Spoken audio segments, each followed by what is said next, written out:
Welcome everyone to the Integral podcast with Differential. That's an extremely cheesy line to a great podcast series, hopefully. And today you have myself, Vincent, one of the founders, as well as Musa. And we're very honored to have with us Eugene Strauss, who's the managing director of ABSA Insurance. And today, welcome, Eugene. And then thanks for coming on to the show with us. So Eugene, I think the main purpose of today's conversation is really for us to chat about some of this interesting industry trends that we've noticed. And I suppose because ABSA Life has been featured more strongly in it, I thought we'd have the discussion with you. And the real topic for today, just to give everyone a sense, is we've noticed an interesting trend of insurance companies and banks battling it out for consumer wallet over a long-term time. But what's interesting now is they seem to be going more into each other's space. So banks are actually growing in the insurance profit segment, so insurance products, and insurers are venturing into the banking space. That's kind of different from the past, where it was always about, are people going to buy insurance products, or are they going to buy mortgages or vehicle finance? It's now a head-on financial services, one versus the other. And from our perspective, interesting data point, and maybe we can call this round two of the battle. We noticed that the SA Consumer Satisfaction Index, or SACSI, results have come out recently.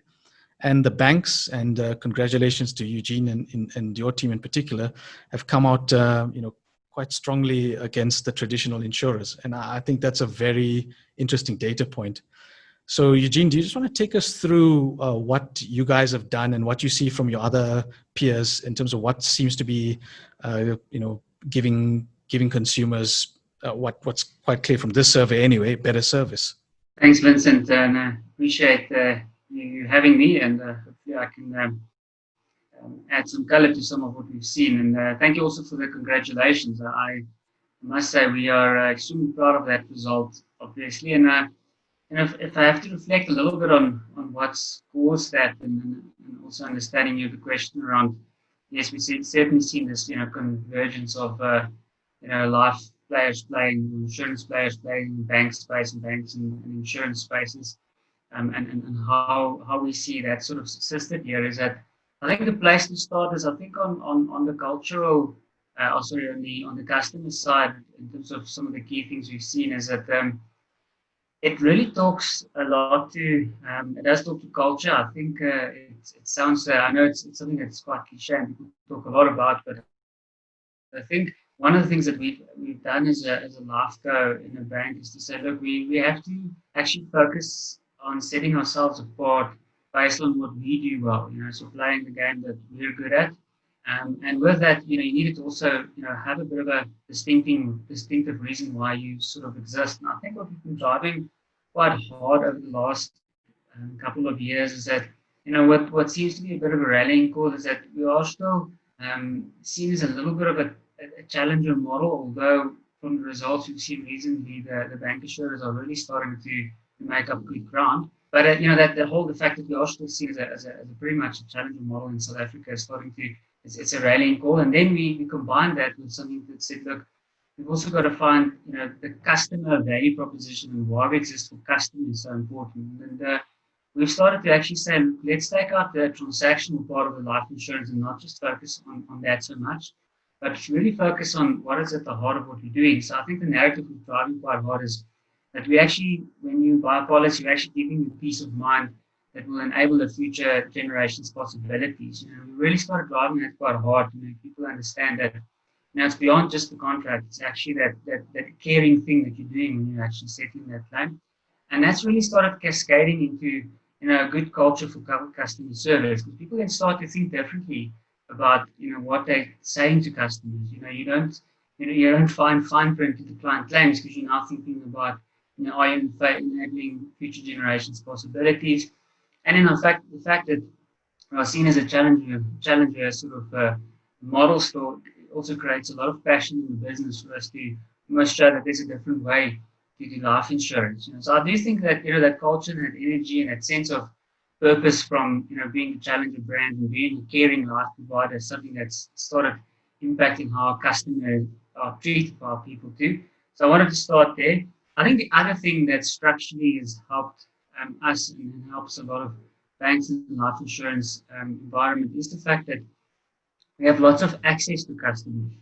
And access to customers means that you could use the data and all of those engagements in a quite a positive way and exceed expectations in terms of not only when you offer products, based on what you're understanding from the customer, but also when it comes to claim stage, being able to, for example, if a customer's account becomes deceased, the states or to trigger a death claims process, so that you start to look for that.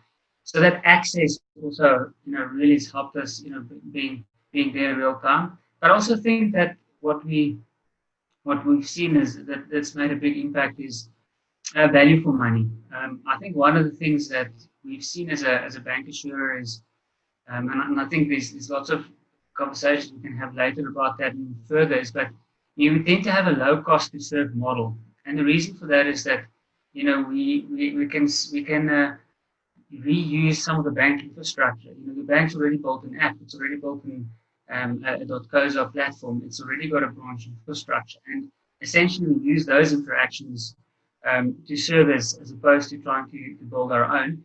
But the key thing about customer value is you've got to give some of that back to the customer, right? So we've had a big philosophy is to say, let's focus on sharing that value with the customer in a way that means a lot to them at the moment, which is about price point, right? So if you look at it and you look at lower cost and you pass some of that on the customer, you can essentially give similar benefits at a very competitive price. So you're not actually cutting down on the benefit side, because I think that is something that I think as life providers we've sometimes gotten wrong in the past, is that it's so difficult to like for like compare benefits that if you shop only on price, you might be getting not the cover that you needed. And we've tried to almost as a philosophy, and that's how we've driven product design and pricing, sharing that value back to customer.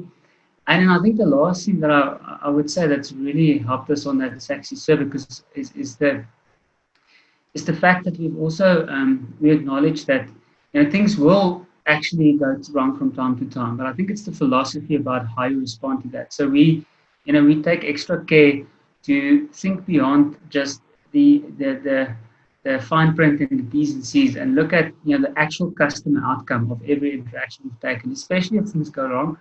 We've started to introduce a lot of more flexibility around some of our decision making.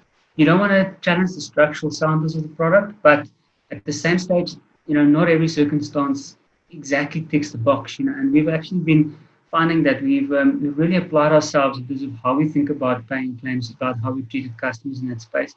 So flexibility, but flexibility also talks to simplification. I mean, we've tried to really keep our products as simple as possible. I think if you make it simple, it makes it easier to compare.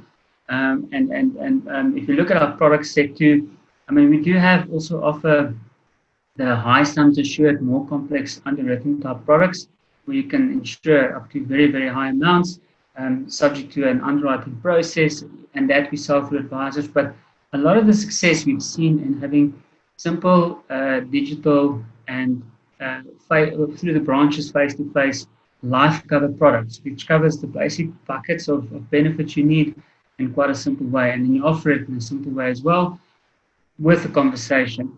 So yeah, I would say, I mean, the access we have to customers, the culture and the ethos of care, the fact that we taking the value that's in the bank insurance model, passing it on to the customer where we can, simplicity in design, and then lastly, flexibility.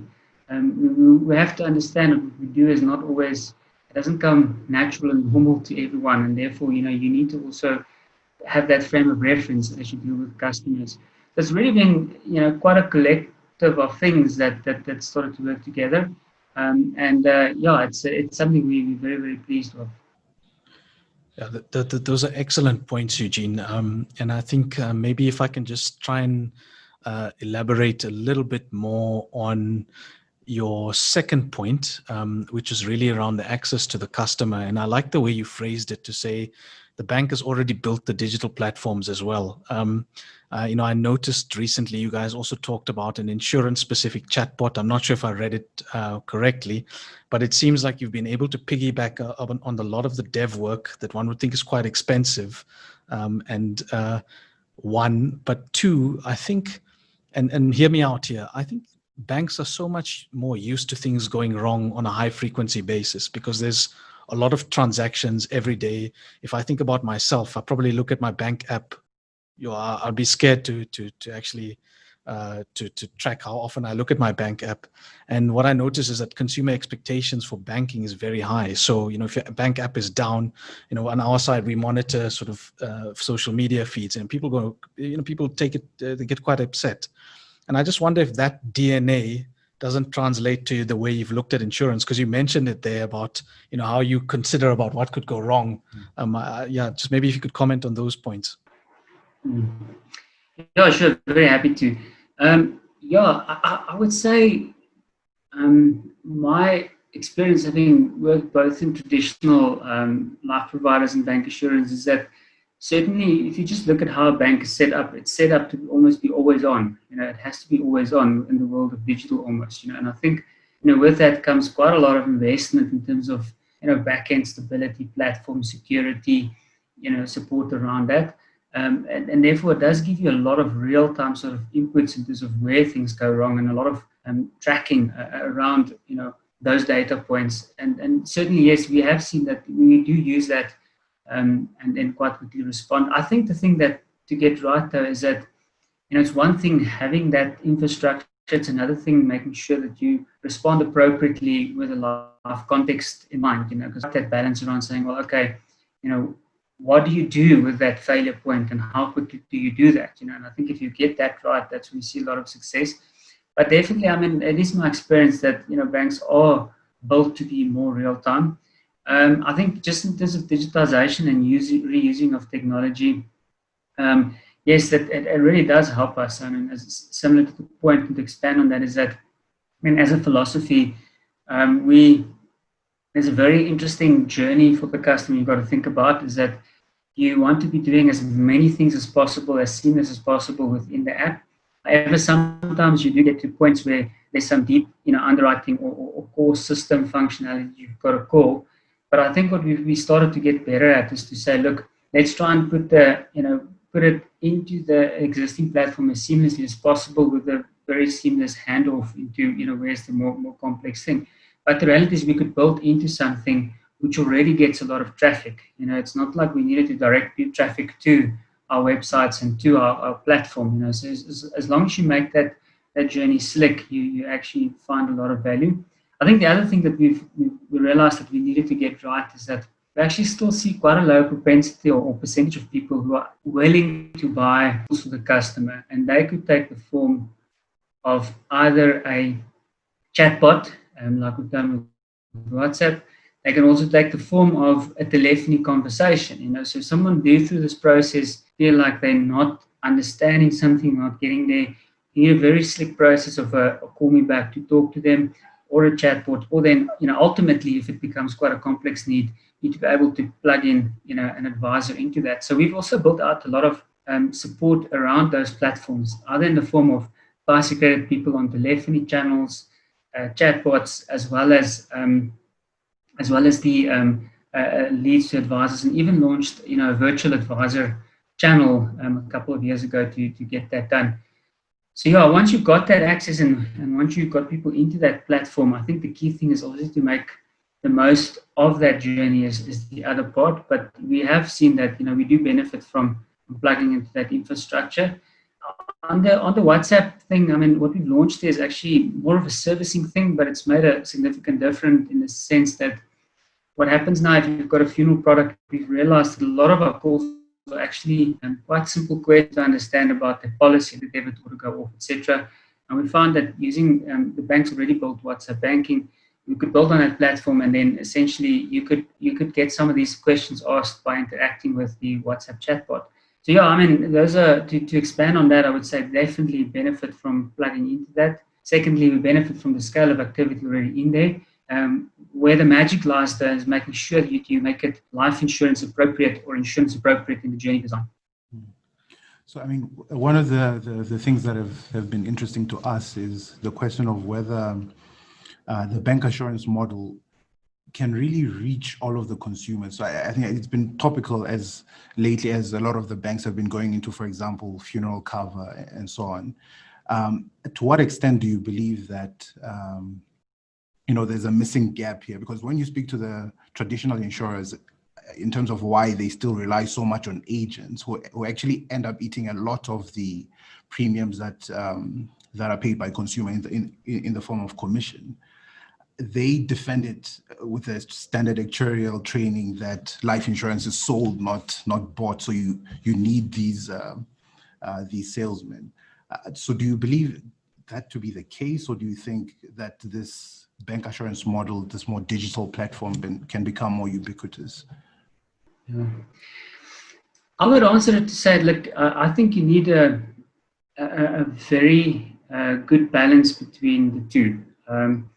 And the reason I say that is what we do realize is that, we also do still see that life insurance is largely sold and not bought. And where we actually, for example, see that is, if you track on our digital platforms, we see a lot of interaction, and then very few people actually clicking all the way through to actually, buy the cover. So there's definitely a place for agents, for advice, for advisors, very much so. But I think what you've got to get right is to be able to plug them in where it's most needed and most appropriate, and then in a very cost-efficient way. I think what the banks benefit from is that the fact that we already have that traffic and we can analyze it based on what we understand of the customer, we know very well where and when to point them in another direction in terms of, is it now an advice conversation, or is it let's call it a limited advice conversation, and where is it just a basic, simple need? So yeah, I would say it's less about about complete disintermediation of agents and advisors. I mean, we have a platform, we have a footprint of advisors, and we see them as important in our future as building out. And I would say that's actually the thing to get right for banks, because to the point you've also made about the different products that banks have launched. I mean, obviously been very successful in funeral, credit life. We've launched a number of years ago now, 1 million rand life cover product that you can buy over the counter, and that's really sold very well. But it's for banks to become a more sizable player in the industry, they would have to be able to bridge that gap into making sure we also give advice in a seamless way, cost-effective way where it's required. Because it is going to come about, there is going to be a time where actually people will need to have that advice to compare what they had with a traditional player with what the bank provides. Because for us, at the heart of what we achieved in the SAXI survey score is making sure that customers understood what they're buying, that they're getting the value and even more than what they expected. So I think the trick is going to be as they move up into the more complex products, finding the right places for advisors to plug, or whether it's agents or advice agents on telephony, but some level of advice to plug in where it's appropriate. I think that's a great point that you make there, Eugene, about the appropriateness of advice, because the challenge that we see for let's call it the traditional insurers. I'm showing it to you on the slide here. Musa, maybe do you want to explain how we derived it, and maybe? Yeah, so I mean, basically what we have there is, so we have two pictures. On the left, we have a standard lower income insurer, mainly offering funeral cover.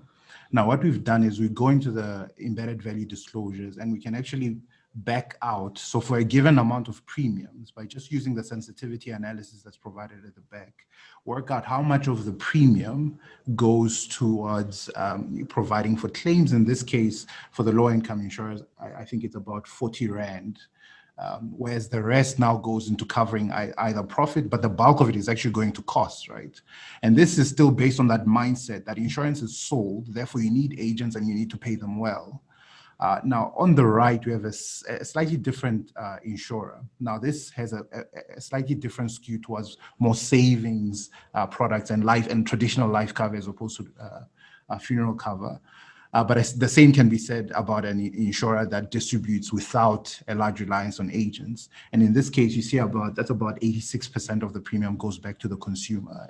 So that's a far better mix to have. And we believe that this probably explains why banks in general do so well. Even if you do a premium comparison, obviously, as you mentioned earlier, sometimes this is obfuscated by the fact that different products offer slightly different cover, but the sum assured comparison is as clear as day that the banks tend to offer cheaper products, and that's probably because of this cost mixture. So we just maybe wanted to see your take on that. Yeah, no, look, I think it's a very valuable insight, and also something that we also experience from our own observations of what we see where margin goes in the market. I think the one thing I would add is that, yes, there's the actual acquisition cost that goes to the person actually giving the valuable conversation or advice, and then there's all the infrastructure around that. Yeah. And I think we've actually seen that we have a big edges in that infrastructure around it. I think what the industry needs to do is to make sure that, we try and, for the sake of the customer, streamline that infrastructure around it to a large extent through digitization. I think there's a lot of friction still in the process of how the industry is dealing with that in terms of supporting and enabling that business to actually get on the book. And I think what banks have is that, again, to the point I've made earlier, we share some of that infrastructure so we can really focus, and we have access to some of that digitization. So our focus is on how do you make that, if you then do need that advice conversation or that FICE accredited conversation, make that so slick that there's not another layer of frictional support costs around that. So absolutely, I would say just it's also around how we optimize the support costs around that layer. Yeah, that makes a tremendous amount of sense, and by that you're talking about the desks, the chairs, the rental space, all of that. That makes a lot of sense. I remember once chatting to one of your traditional competitors, and it's actually surprising how much that support component is a big part of the cost. Eugene, I just want to show you a couple of slides, but alongside each other. So the first one. So let me just go back to the share screen. One eternity later. Eugene, I hope you can still see this. So the first thing I'm going to go is back to some of the things we said at the beginning. And again, congrats again. I just want to juxtapose a few facts here. So what you could see here is a chart showing all of the insurers and their scores on the SA Consumer Satisfaction Index. And you can see yourselves leading, followed by FNB. And I think many might be surprised to see non-insurers traditionally beating every single insurer. And that's on satisfaction. And the other one, which we thought was also incredible, was the Net Promoter Score. I often like to look at that one better than I do the other, because this just says, whether the people trust your brand. And I think there's another thing that we perhaps didn't touch about, is that perhaps maybe banks, despite a lot of the flack they often get, just already have built. Yes, you talked about physical infrastructure, but you're also piggybacking on businesses that actually perhaps have good brand value with customers. What do you think about that? Yeah, no, I absolutely buy the point also about brand and trust. I think, look, it is true. I mean, as banks, there's a constant focus on making sure that how customers' experiences are positive and driving that positive sentiment, and that is actually. When made earlier, it really is quite a significant effort for all banks to do, because banks tend to be close to people's heart in terms of how it impacts their every day. It can really disrupt you every day if it doesn't work. So I think we definitely see that too. But I think the big thing that we've seen is a bit of the trust factor, and I think what I've experienced from drilling into this. The survey stuff is the value score also sort of equates to this quite well. And what that means is, I expected a certain value and did I get that? And what you tend to experience here too with the bank insurers is, because they tend to have focused on, let's just call it more simplistic, but still comprehensive, but simplistic products, it's much easier for the consumer to say, well, I expected this, I got that, and therefore I'm happy and I will promote them because they also what I expect and what I got is the same. And I've got it in the time that they said, and I got it quite quickly.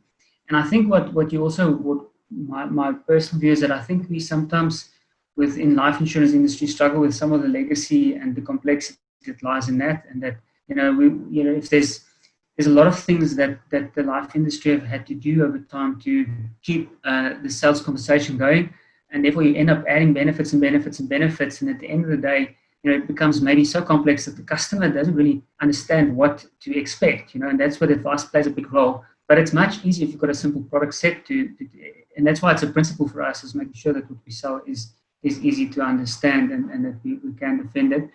So yeah, I would say, I think it's got to do with the fact that banks are very, very used to managing customer sentiment and social media sentiment about the bank on a very real-time basis. And secondly, that value for money thing does start to play out a lot, and then simplicity within value for money. So I think that's the bit that I would say that really assists the bank insurers in my experience. Yeah, that makes a lot of sense. I think the other point that we wanted to touch on, so again, it might surprise you given the way you answered our first question, was the issue on culture. I think often investors look at hard things like numbers and stuff, but we do place a lot of value on culture based on our own experiences. But I wanted to sort of bring it in the context of, let's talk about alignment, and maybe Musa, you can just chat about that. And then the second thing I wanted to talk when it's about culture, but let me just let Musa finish, is really around, remember, all of the things that you spoke about need an organization that allows you to plug onto the chassis that they built. And it's often difficult, but maybe I'll get to that after Musa talks about alignment from a shareholder's perspective. And maybe, let's talk about that. So, one of the things we've seen speaking to management teams over the years is that, particularly with embedded value, there's a lot of room for insurers to almost assume away problems, right? So you can make assumptions that cover up some of the things that are not going well in terms of costs and so on, by just being more optimistic about your assumptions on your business. And one of the other things is that because investors don't over scrutinize some of these numbers, these management teams tend to get away with it for a number of years, and all of a sudden you see a massive restatement to some of the numbers when there's no more runway left. So we just wondered, to what extent does the fact that some of these banks are measuring on hard numbers on ROE, which is a closer reflection of what's happening on the ground in terms of cash flow, and the fact that, for example, in the slide we show your guys' ROE is way ahead of some of the peers.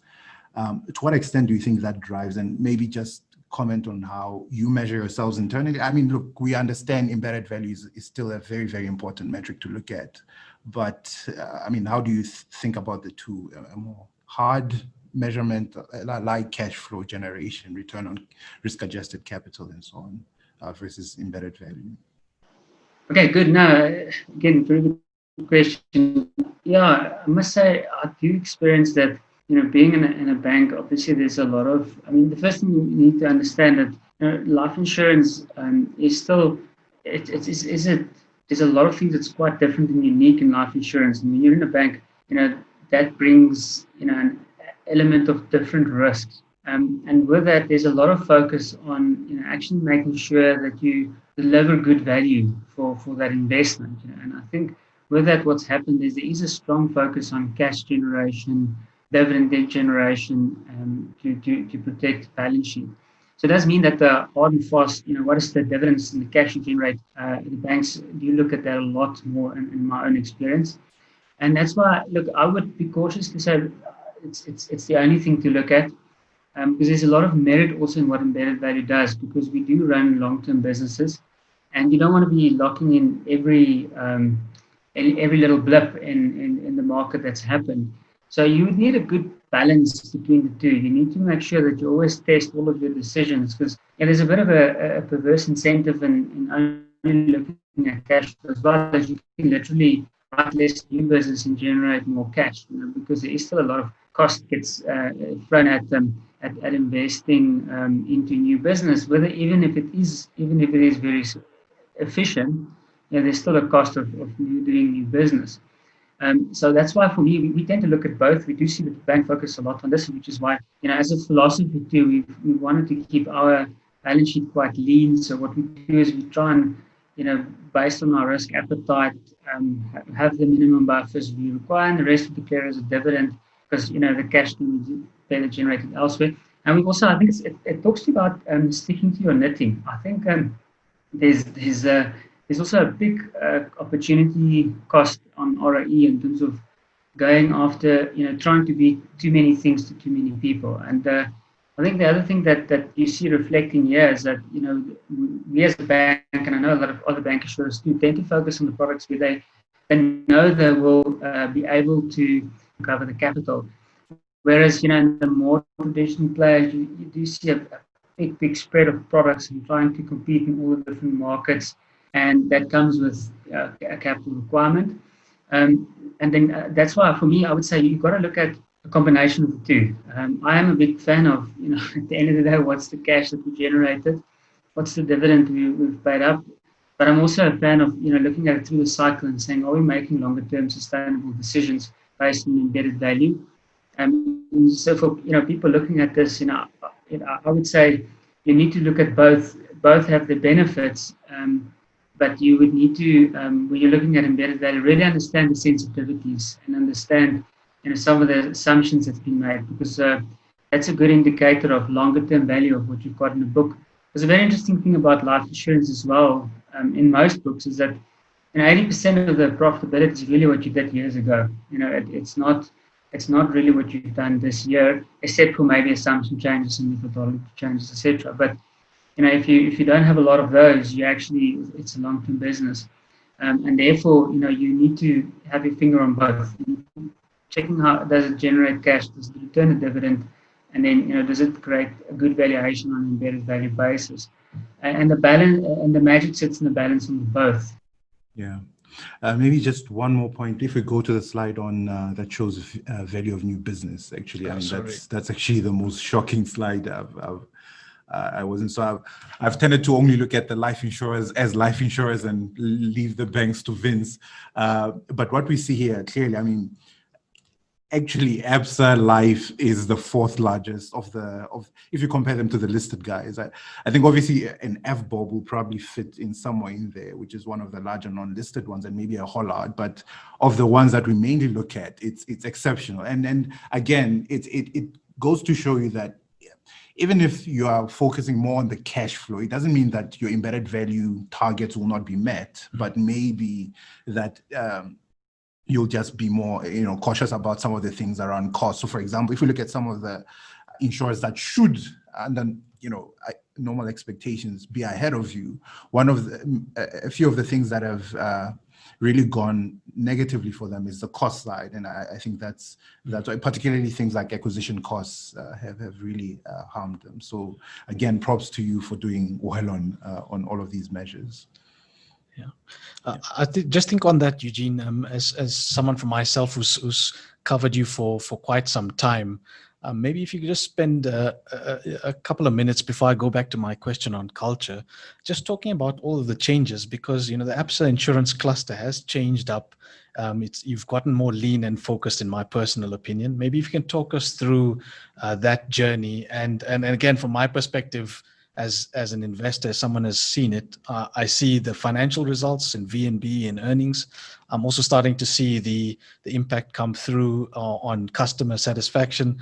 So maybe that, that issue that you talked about, and sticking to your knitting, maybe you could just talk about it within the broader journey, the decisions that you guys have made over the past 5 or 6 years. What used to be WIMI, when Villy and the guys were there, and how it's transitioned to how you're sort of the steward of the business now. Yeah, no, happy to, and thank you again for the kind words there. It's certainly been a journey of a lot of heavy lifting, and just to give some of the data points we've done is we've essentially said, look, we're going after bank insurance, and we're going after bank insurance into the ABSA base, and we want to do that well, and that means that you're going to have a comprehensive product set. And I think the philosophy behind that, though, is that if you're a bank insurer, you don't necessarily have to manufacture everything yourself. So over the years, we've also gone and looked at, the customer might have a need for a certain protection or risk type product, but if we look at it from our perspective, capability-wise, return, it's not really what we're great at. And what we then do, we'd rather do at the back is, partnerships has also been a big part of the strategy. We would go and say, we'd either exit lines or go into an agreement where you outsource some of that to people who's better at doing that. And that's really been a large part of what we've done in the short term. But similarly in life, if you look at what the products we tended on focusing on, we're really honed in on that bank base. I mean, we understand very well how many premiums are going off editors, and give to customer better value to customer for what he's currently paying, and then essentially be able to service him through our product. And what we've also done recently is, from WIMI and AFS having been a different standalone almost business, we from last year integrated it fully into the bank. So essentially the life and the short-term business, we sit around the table on the bank. So when the bank starts to think about how they market, how they use data, what they build on app, every customer interaction, they start to think with that in mind too. So it's definitely been one of, we focused on a couple of core products that we know that the core banking, but if there's a wider need and want to fulfill that, but we don't have the competency, or the appetite to do it, we will partner. And then secondly is, now that we've fully integrated into the bank, we're obviously very well positioned to actually be around the table when all of these customer level journeys are reported. So yeah, and in a very quick snapshot, I would say that's been sort of the journey of going from trying to be almost on the side standalone life and short-term company in a bank to being a fully very integrated business. It does take a lot of discipline in terms of focus. You continuously get the questions around, will you open up for independent advisors, particularly if your products are starting to attract attention, you're starting to do innovative stuff. And I think that's where for now, the thing that's started emerging quite recently is also the use of partnership and the ecosystem thinking, where, maybe we are not the best at doing something, but you could very interestingly, in an interesting model, plug in a fintech into your product composition through your license, and it's a win-win because they've got this time to market efficiencies, time to market benefit, they're quick, they've got the nimbleness, they've got the good journeys, we've got the access, we've got the integration, so we're starting to explore that more and more and more to say, okay, well, how do you also then, become a plug into that ecosystem, but always focused on a couple of key products and the segments that we know that we can win in. Yeah, that's some amazing insights. I love the part that when you talked about saying that you actually, at the end of the day, because you're the bank, you know what people are paying for whatever insurance product they have. I think that's a remarkable data point to have as a bank, and it's a tremendous advantage. I thought maybe Eugene, given the time that we have left, the first point that you made about culture, to me that's important because trying to do all of the things that you spoke about, particularly when you want to bolt on a great product onto something that the bank already does. Now, the bank's built chassis to sell mortgages, vehicle finance, take people's deposits. What you can find is that sometimes in organizations, it gets difficult to get those guys on board. How have you got that right? Because I think that I can imagine that that could be a challenge. Let me put it that way.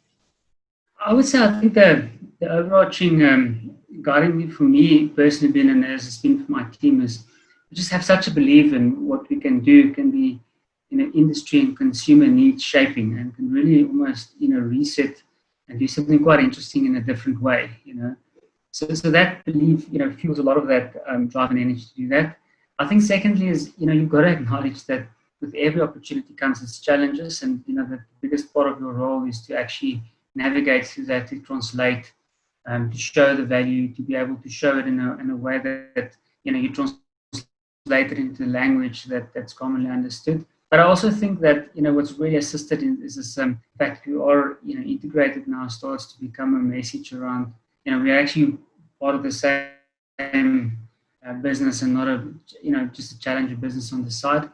And then I think the one thing that I think is crucial around that is to finding people that see the same vision you have for how you could shape industry and customer experience, but then also something, and I mentioned this before, is I think what we've also realized more and more is people, that'll get a lot of people energy, but people want a reason to exist as well. And I think when we started really getting onto this point of, well, actually it's about, with all of these efficiencies we bring and all of the smart value we bring to the customer, if we show that we really care, because we've got a little bit less of that legacy, so we can be a bit more flexible and show that caring spirit, and that starts to permeate. You start to actually see people treating your customers differently, because they're now driven, they're grounded by something different than just I'm trying to sell a policy or pay a claim.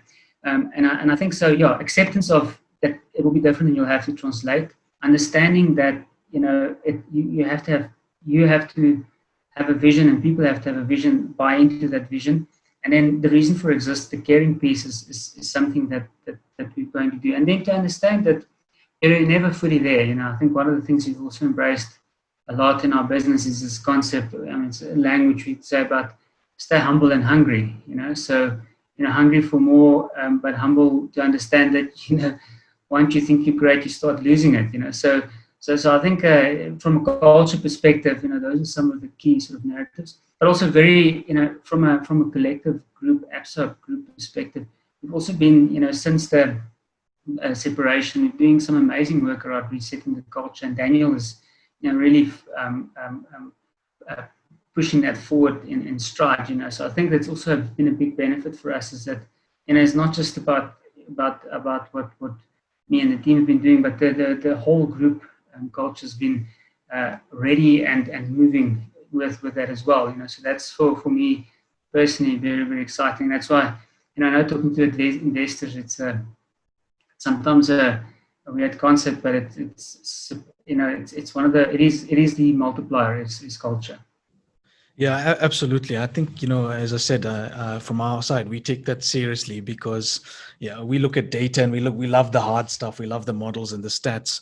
But the thing is, what can drive someone, as you said, like simple things like driving someone to go the extra mile for a client or a customer, that boils down to your values and how that translates through the organization. And we see that as a key, it's an amazing differentiator. It's hard to pin that down from data. And we often get that only from conversations. And it's clear to us, I guess, we hear what you're saying, but we can also see it in the numbers as well. And congrats, Eugene. And, I wish you and the team best of luck. I know it's tough times. We haven't bothered to speak about that. Not that we want to gloss over that, but, I think for us, it was more important to discuss what we wanted rather than, how are you guys doing in COVID? Because it is, we are during probably a closed period, I guess. Yeah. I think so. So we won't bother to chat about that. But from my side, that's all the questions I have. I don't know about you, Musa. Yeah, that's maybe just one final one to wrap up is, what's your sense of where the industry is going as a whole? I don't know if you look at competitors that way, but what do you think the traditional insurers are doing wrong, if you were to give advice to them, and where, the overlap between bank insurance going forward? Do you think that the traditional model is dead, or, there's a symbiosis to be had between the two? Look, I think industry level directional things I'm starting to observe is that, all players in the life industry are going to get pushed around, value for money for the customer and the constraint of affordability. So your ability to real time showcase it to customer, whether it talks about digitization of sales process. I think where the industry's done a lot of focus is on digitization of product, and this, but I think the digitization of the distribution journeys has got a long way to still go. And I think a lot of people in the industry have seen that, when you want to equip advisors to work from home, not everyone was equally ready, and it was quite slow to actually take up. So you'll see a big companies is going to survive who actually take a lot of friction and overhead cost out of that process, making that so slick and efficient. So that cost to acquisition cost piece, and removing friction and making that more digitized and lower cost. I think what will also for me becomes quite important is that we've certainly seen with credit management benefit that people are more, firstly, in general, they're more aware of the value of life insurance, and it's an ideal opportunity to make sure that we use that to drive appropriate sales. But secondly, also the emergence of while you're a life benefit, the re-emergence. I mean, it's amazing to people associate it only with a death cover, but there's temporary disability, loss of income, there's health assistance type products, etc. So we've certainly seen also a big awareness of, but hang on, let's just not look at the policy for one day when something unfortunate happens to me, but what are the benefits while I'm alive? So real-time benefits and reward system. I think the guys who will win will also either already have access. So I think people with good loyalty programs, banks, they have that access, that ongoing access, or have to manufacture a way to get access to customers a lot more directly, and that would be the other way, I would say. I also wanted to say is I think banks versus traditional creates healthy industry competition. I don't think the one will capitalism necessarily the one will necessarily kill the other. I don't have that view.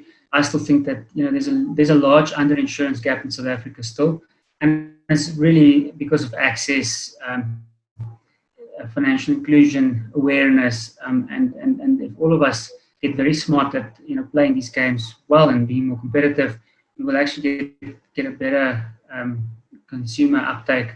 Because if you look at the penetration in South Africa, it looks overall quite good, but there's lots of amounts of people who still don't have any cover or not enough cover. So I actually think that hopefully it's a time for us as an industry to start to tap that in a more creative way. Yeah. Great. Thanks. Nothing else from my side. Yeah. Thank you for your time, Eugene. I really appreciate it. Yeah, we really do, Eugene, and good luck out there. I know it's not the easiest times for everyone, and we hope you and your family stay healthy. And thanks again for sharing your time and your insights with us. Incredible as always. Thank you so much for having me and for a whole different conversation about very challenging times at the moment. But we'll get, this too shall pass, so we'll get through it. Indeed. Thank you very much. All right. Cheers, Eugene. We're going to sign off now. Thanks.